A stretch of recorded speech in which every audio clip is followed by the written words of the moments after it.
Graça e paz, irmãos. Bem-vindo a mais uma aula. Estou muito feliz por poder trazer essa mensagem novamente aos irmãos. E hoje gostaria de continuar um tema que foi tratado na aula de número 14, que se refere ao poder e o propósito da igreja. Nessa aula nós falamos um pouco sobre a importância da identidade da igreja, falamos um pouco sobre a importância da mensagem que nós carregamos, falamos um pouco também sobre o nosso principal objetivo, que é ser utilizado por Deus e realizar a vontade de Deus, que seria o propósito principal, que é resgatar o homem das trevas e transportá-lo para o reino do Filho do seu amor, o reino de Cristo, para uma nova realidade. E como foi um tempo muito curto, eu gostaria de tratar um pouco mais sobre o tema referente ao poder da igreja. Qual é o combustível, né? O que nos move, o que faz uma igreja caminhar sobre a terra a ponto de que as portas do inferno não podem prevalecer sobre esta igreja? Então é sobre essa mensagem, sobre este tópico que eu gostaria de caminhar um pouco mais hoje, juntamente com os irmãos, em cima da verdade de que quanto mais semelhantes nós formos a Cristo, quanto mais alinhados com a vontade e o propósito do Pai nós estivermos, maior será esse poder acreditado sobre nós.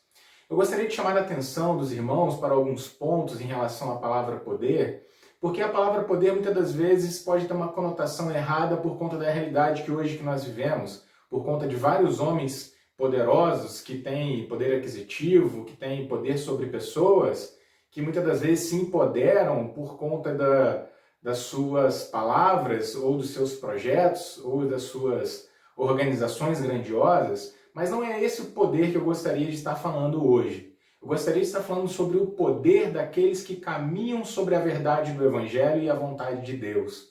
Isso traz para nós uma advertência muito forte, porque muitas das vezes nós entendemos que o poder de Deus está nas nossas realizações, que o poder de Deus ele se revela através daquilo que nós fazemos, sendo que na realidade a obra ela é de Deus, a obra não é nossa, nós somos cooperadores da obra de Deus. Então tudo aquilo que se realiza através de nós, tudo aquilo que nós fazemos estando diante de Deus, são realizações do próprio Deus.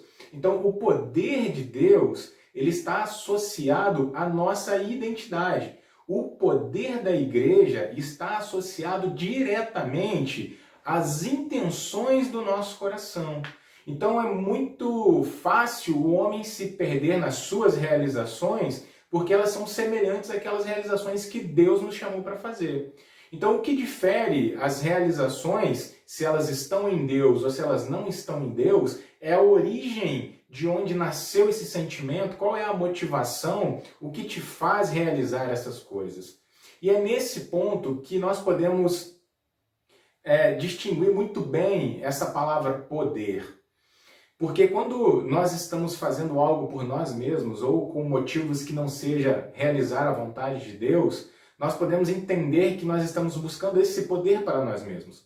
E quando nós estamos realizando a vontade de Deus, nós estamos falando de um poder que ele abre todas as portas e torna possível todas as coisas, porque essa é a vontade de Deus. Então a gente abrindo mão de todo o nosso poder, de tudo que a gente possa exercer sobre o próximo em favor de nós mesmos, nós estamos vivendo o poder de Deus, que é a realização da vontade do Pai. Então nós falamos na aula de número 14 sobre a identidade, que nós devemos parecer com Cristo.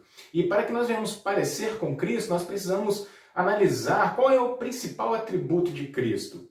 Qual é o principal atributo de Deus? Né? Sabemos que a palavra define Deus como amor. E Cristo, ele é a materialização do amor de Deus. Cristo, ele é a maior demonstração de amor de Deus para nós. Então podemos ver que, através do amor, nenhum julgo pode prevalecer ou nos prender. Sabemos que, através do amor de Deus, manifestado em Cristo Jesus, ele nos tirou das trevas e nos transportou para a luz. Então, em cima dessa verdade, em cima desse testemunho de amor, nós precisamos entender o seguinte, que toda a obra que nós venhamos realizar, ela precisa estar baseada nesse amor. Sabemos que muitas das vezes, para que nós venhamos viver o amor, nós temos que abrir mão do poder. Então, mas se nós estamos falando sobre o poder da igreja, e aí agora nós estamos entendendo que para que muitas das vezes o amor de Deus venha prevalecer, nós precisamos abrir mão do poder, ficou uma coisa meio desconexa. Mas é algo muito simples, mas é algo que está extremamente ligado uma coisa à outra. Para que os irmãos entendam, quando Cristo foi conduzido pelo Espírito ao deserto e ali ele foi tentado por Satanás, Cristo ele já havia deixado todo o seu poder divino para se encarnar como homem, para que ele pudesse cumprir uma vontade, para que ele pudesse realizar a vontade de Deus. Então, na vida de Cristo, nós já conseguimos observar quando Cristo abre mão de ser Deus, abre mão de todo o poder e se faz carne, e aí ele começa toda uma trajetória. E aí, no início do seu ministério, quando ele é conduzido pelo Espírito ao deserto, Satanás tenta para que ele deixe de ser alguém meramente humano, para que ele utilize do poder divino que estava à sua disposição.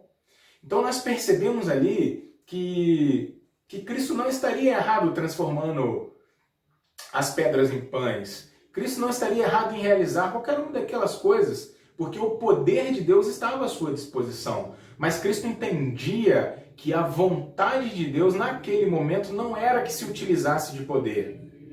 Então é muito importante que eu e você venha entender nessa trajetória que na maioria das vezes, para exercer a vontade de Deus, é necessário abdicar do seu poder.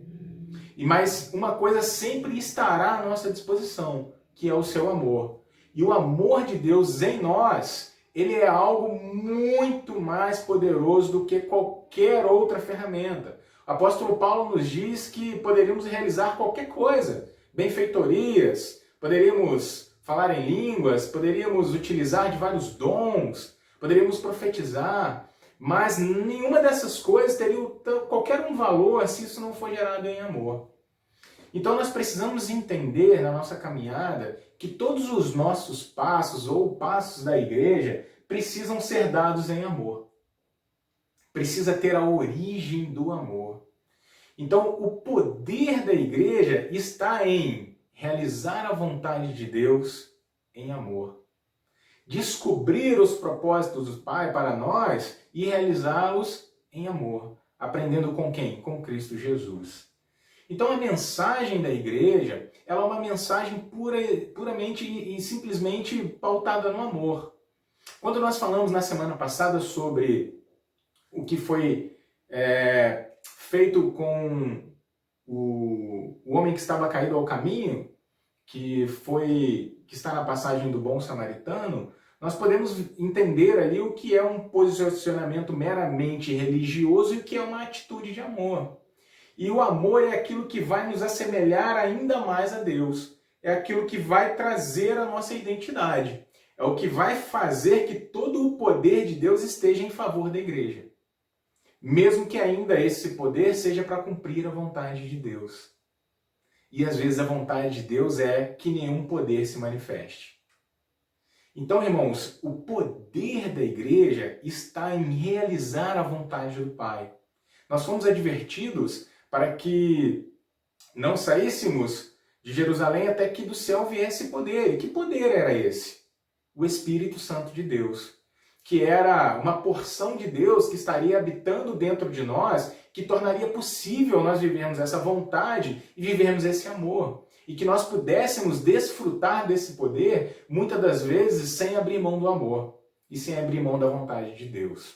Então, o que nós recebemos da parte de Deus, que é algo tremendamente grande, que é tremendamente poderoso, é o Espírito Santo de Deus, que torna possível a semelhança do Pai em nós.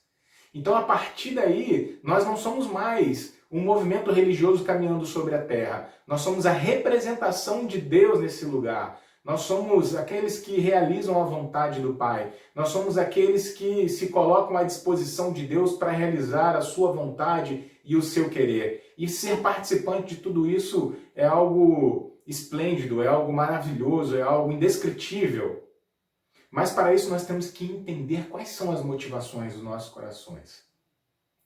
É uma linha muito tênue, é algo muito fácil de errar e de cometer alguns deslizes. Mas o Evangelho, a palavra do Senhor, nos chama a atenção para isso. O principal mandamento de Deus para nós, como igreja, é amar a Deus sobre todas as coisas, mas o próximo como a nós mesmos.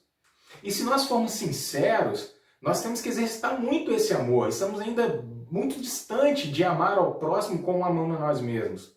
Isso, uma pequena reflexão sincera, nós podemos dizer que nós não amamos os nossos irmãos como a nós mesmos, porque nós ainda precisamos exercitar muito isso. E a palavra do Senhor também nos diz que se nós não podemos amar o irmão que nós vemos, que está do nosso lado, tampouco poderíamos amar a Deus a quem não podemos ver.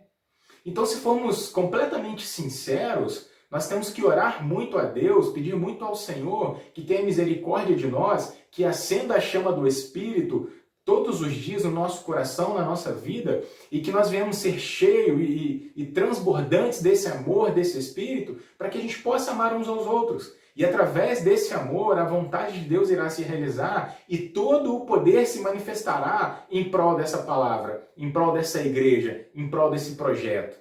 Então, existe uma preocupação muito grande que nós devemos ter, que é em relação à origem de tudo isso. A origem de tudo isso é porque eu amo o meu irmão? Eu congrego em uma igreja porque eu amo o meu irmão? Nós temos duas opções de caminhadas. Nós podemos caminhar por amor e por propósito, ou podemos caminhar por necessidade. E muitas das vezes nós podemos identificar em nós que o motivo de nós estarmos nos movimentando é por conta das nossas necessidades, por conta das nossas frustrações, por conta daquilo que nós mesmos queremos, por conta daquilo que nós precisamos. Sendo que a motivação do congregar, a motivação de realizar a vontade de Deus, ela não passa pelo âmbito das minhas necessidades. Ela passa pelo âmbito da necessidade dos outros. Então existe uma preocupação que nós devemos ter e carregar em nós, que nós precisamos realizar essa vontade de Deus, que é ser participantes da família de Deus, sermos congregados em Deus através do Espírito, não através das nossas necessidades. Certamente, essas necessidades serão todas elas supridas quando nós estivermos vivendo em amor. Porque a palavra de Deus diz que devemos buscar primeiro o reino de Deus e a sua justiça, que todas as outras coisas nos seriam acrescentadas. Então as outras coisas, elas não são o objeto da nossa busca e nem a razão da nossa movimentação, e sim buscarmos o reino de Deus e a sua justiça. E a justiça de Deus se consiste em amor, em igualdade, em trazer ao irmão as mesmas possibilidades que estão diante da minha vida, os mesmos bens, a mesma palavra, a mesma saúde. Então, fazer a vontade de Deus é algo que completará e também irá preencher toda a lacuna que possa existir na minha vida. Porque no momento que eu estou preocupando com a vida de algum irmão, existe um outro preocupando com a minha. E é esse exercício de amor e de família, de congregação, que Deus tem para nós. Então, quando nós falamos do poder da igreja, é quando nós estamos realizando a vontade do Pai em amor para que o Senhor seja visto em nossas relações. Então, o poder da igreja não está relacionado à quantidade de coisas que ela faz, mas em si, na semelhança e o quanto ela está no caminho de Deus. Porque o caminho de Deus é um caminho que já está escrito e que já está garantido. Não existe nada que possa mudar este caminho, mas nós precisamos alinhar os nossos desejos, nós precisamos alinhar a nossa vontade com a vontade de Deus. Imagine só alguém orando para Deus, tentando convencê-lo de que o que ele quer é melhor do que o que Deus tem para ele. Isso seria uma ginástica infindável. Mas agora imagine alguém que está alinhado com o Evangelho, que recebeu o Espírito e que entende a vontade do Pai e que faz uma oração e pede a Deus aquilo que já está preparado pelo próprio Deus para ele. Esse é o alinhamento, esse é o poder. Essa é a igreja que liga na terra e estará ligado no céu. E que desliga na terra e estará desligado no céu. Essa é a igreja que está participando do movimento de Deus aqui na terra. Do reino que já foi estabelecido por Cristo. Então nós precisamos entender, nós precisamos estar ligados em todas essas coisas. Então, irmãos, a palavra de hoje que eu deixo para os irmãos é essa. Que nós venhamos analisar as nossas atitudes, que nós venhamos entender o propósito de Deus, os projetos de Deus para nós, para que todo o poder esteja a nosso serviço e a nosso favor. Então nós precisamos começar exercitando e analisando as nossas relações. Como é que nós estamos? Como é que eu tenho me preocupado com o meu irmão? Quais são as minhas motivações? O que eu tenho realizado dentro da minha congregação que é para abençoar outras pessoas? Então, irmãos, esse é o exercício da semana. Eu desejo que os irmãos tenham uma ótima semana, um ótimo início de semana, que Deus abençoe tremendamente você, que o Espírito Santo de Deus esteja aceso no seu coração, que a palavra esteja escrita no seu coração e que você possa caminhar e fazer a vontade de Deus, que certamente o amor de Cristo estará sobre você e você verá o poder de Deus manifestando sobre a sua vida e a vida dos seus irmãos e da nossa igreja. Esse é o desejo do meu coração, essa é a palavra que eu deixo para os irmãos e eu agradeço desde já, em nome de Jesus. Amém e amém.